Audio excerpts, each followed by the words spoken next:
हर खबर पर होगी आपकी पकड़।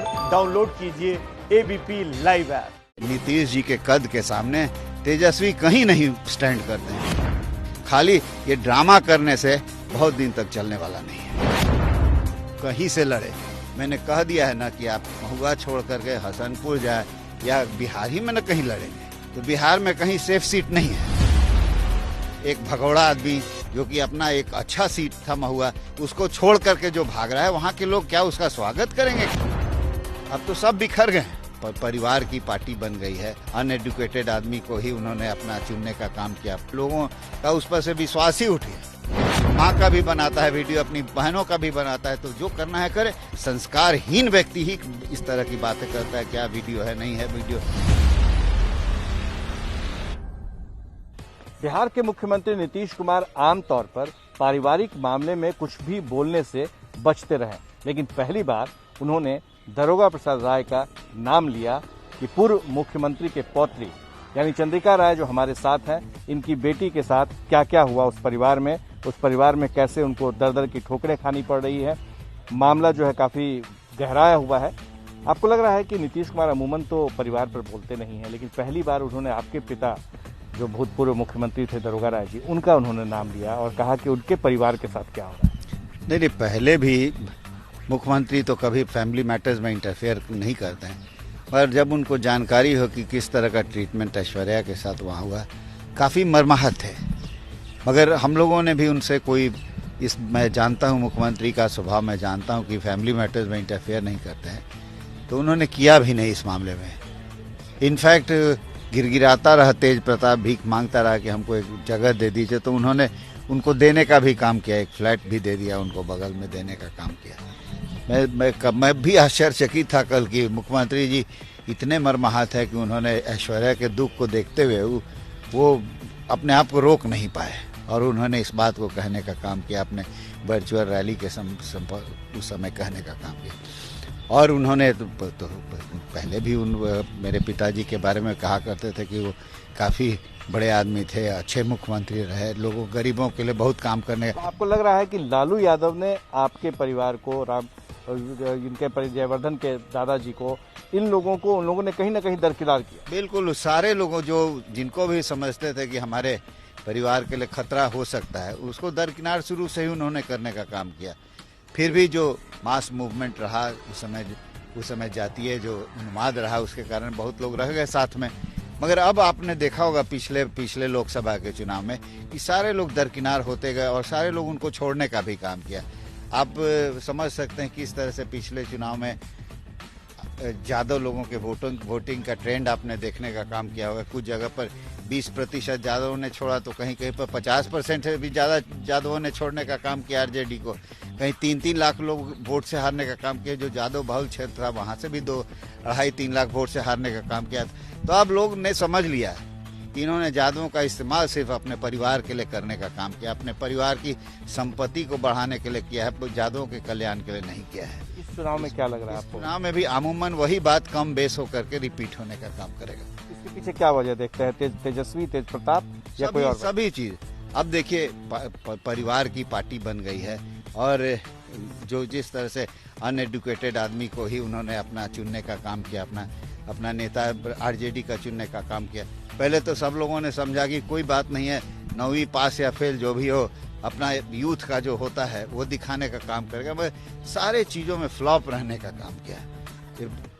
यहाँ तो चुनाव जो लोकसभा का चुनाव हारे तो 3-4 महीना बाहर ही बैठ गए, किसी चीज़ में इंटरेस्ट नहीं लगा, लोगों का उस पर से विश्वास ही उठ गया कि उसमें लीडरशिप क्वालिटी नहीं है। ऐसा लोगों ने यूथ नहीं कहने का काम किया। तो अगर कोई अच्छे आदमी को चुन करके उसको सौंपने का काम करते लीडरशिप, तो निश्चित रूप से आरजेडी अभी भी स्ट्रांग। आपको लग रहा है कि जो तेज प्रताप हैं वो अब महुआ के बजाय हसनपुर की तरफ रुख कर रहे हैं, अब वहां से चुनाव लड़वा दे? भाई, कहीं से लड़े, मैंने कह दिया है ना कि आप महुआ छोड़ करके हसनपुर जाए या बिहार ही में न कहीं लड़ेंगे, तो बिहार में कहीं सेफ सीट नहीं है। सीट छोड़ देने से क्या उनका स्वागत होगा क्या? हसनपुर में एक भगोड़ा आदमी जो कि अपना एक अच्छा सीट था, महुआ कास्ट कॉम्बिनेशन के हिसाब से भी बहुत अच्छा सीट था, उसको छोड़ करके जो भाग रहा है, वहाँ के लोग क्या उसका स्वागत करेंगे क्या? कि ऐसा भगोड़ा आदमी जिसको अच्छा क्षेत्र छोड़ करके भागना पड़ा, जहाँ कोई काम नहीं किया, 5 दिन गया नहीं, उसको क्या उसको माला पहनाने का काम करेंगे? उसको बुरी तरह से वहाँ के लोग हराने का काम करेंगे। जो ऐश्वर्या है उनका नाम नीतीश जी ने भी लिया, और आपको लग रहा है कि वो तेज प्रताप के खिलाफ में जहां से भी वो लड़ेंगे, वो आपकी बेटी लड़ेगी? मैं ये नहीं जानता हूँ, मगर मुझे अच्छा लगता कि ऐसे लोगों को, जिन लोगों ने अपने पब्लिक को धोखा देने का काम किया, इतने अरमान से महुआ के लोगों ने उसको जिताने का काम किया था, उनको ऐसा प्राप्त हुआ था, स्वास्थ्य विभाग उनको प्राप्त होने का काम किया था, मैं कुछ दिखा नहीं सके। और इस क्षेत्र को छोड़ करके भागने का मतलब ही है कि आपने कोई काम नहीं किया। तो ऐसे भगोड़े आदमी को हसनपुर की जनता हो या कहीं की जनता हो, माला पहनाने वाली नहीं है। अगर अपने गलतफहमी पाले रखे हैं कि हम वहां से जीत जाएंगे, तो गलतफहमी नहीं। ऐश्वर्या लड़ेगी? नहीं, अभी मैं नहीं कह सकता हूं, अब उनसे बातें होंगी। अगर वो चाहेगी लड़ना तो हम लोग पूरी तरह से उसके साथ हैं। लेकिन सवाल ये उठता है कि जिस तरह से तेज प्रताप यादव लगातार अनाप शनाप बयान दे रहे हैं, वो कह रहे हैं कि उनके पास भी वीडियो है, वो भी दिखा सकते हैं। मैंने तो आप ही के चैनल पर कहा था कि जो करना है करें, मैंने कोई रोक रखा है? मैंने तो कहा कि उसकी आदत है, वो तो अपनी माँ का भी बनाता है वीडियो, अपनी बहनों का भी बनाता है, तो जो करना है करे। हम लोगों ने, उसने कोई गलती किया नहीं है, मगर इस तरह की बातें करना, संस्कारहीन व्यक्ति ही इस तरह की बातें करता है। क्या वीडियो है, नहीं है वीडियो, इस तरह का व्यक्ति आपने देखा होगा, पूर्व में भी इस तरह का संस्कारहीन काम करने का उसने काम किया है।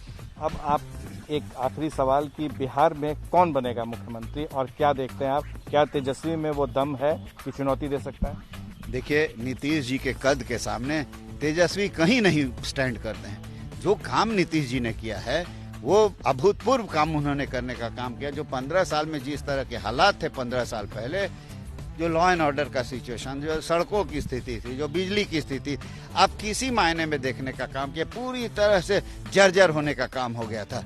सिर्फ एक ही परिवार को फायदा हो रहा था, वो लालू जी के परिवार को फायदा हो रहा था, बाकी सारे जगहों पर खत्म था। लॉ एंड ऑर्डर सिर्फ एक अन्य मार्ग तक रेस्ट्रिक्टेड था, रोड सड़कें सिर्फ एयरपोर्ट से उनके घर तक था, बिजली सिर्फ उन्हीं के यहाँ मिलता था। इस तरह के हालात थे, और 1 साल और 1.5 साल के अंदर में नीतीश जी ने आने के बाद लॉ एंड ऑर्डर पर जिस तरह से उन्होंने लगाम लगाने का काम किया। तो बड़े लंबे समय तक रहे, कोई एक घटना बता सकते हैं जहां पर आपको लगा कि एक अन्य मार्ग से ही सब कुछ होता था? क्योंकि वहां पर यह भी कहा जाता था कि फिरौती की रकम का भी डील होता था। देखिए, उसके बारे में जानकारी मेरे नहीं है, मगर ऐसा मुझे भी सुनने में आता था, मगर मैं उस समय विश्वास नहीं करता था। अब कभी कभी थोड़ा विश्वास भी होने लगा कि ऐसा भी हो सकता था। मैं बहुत सारी जानकारियां हैं मेरे पास, जिससे लगता है कि वहाँ कहीं ना कहीं अपराध पर नियंत्रण करने की कोशिश नहीं की जाती थी।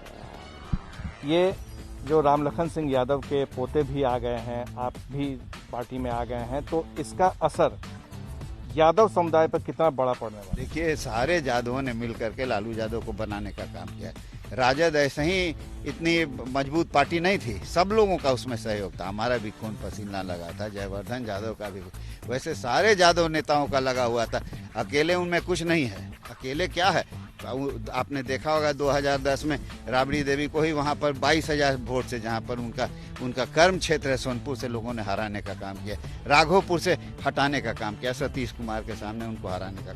तो अकेले किसी का पावर नहीं होता है। हम लोग सब मिलजुल करके थे, तो हम लोगों की शक्ति थी। अब तो सब बिखर गए हैं, अब कहाँ कोई शक्ति रह गई है। राघोपुर में जो चीफ मिनिस्टर के कैंडिडेट बनते, वहाँ से महज 200 या 300 वोट उसका असेंबली कंस्टिट्यूएंसी में आगे रहने का काम किया। महुआ में 30,000 वोटों से पीछे रहने का काम किया। तो ये सारी बातें दिखाती हैं कि अब यादव उनके साथ पूरी तरह से नहीं है। तेजस्वी और तेज प्रताप का भविष्य क्या देख रहे हैं इस चुनाव में? मैं तो कोई भविष्य नहीं देखता हूँ। अगर ढंग से, ईमानदारी से लोगों ने काम किया होता तो निश्चित रूप से उन लोगों का भविष्य रहता। मगर जहाँ तक आजकल के ज़माने में ऐसे लोगों का बहुत कम भविष्य है, जिनकी जानकारी बहुत कम है, एजुकेशन बहुत कम है, समझदारी बहुत कम है। खाली ये ड्रामा करने से बहुत दिन तक चलने वाला नहीं है।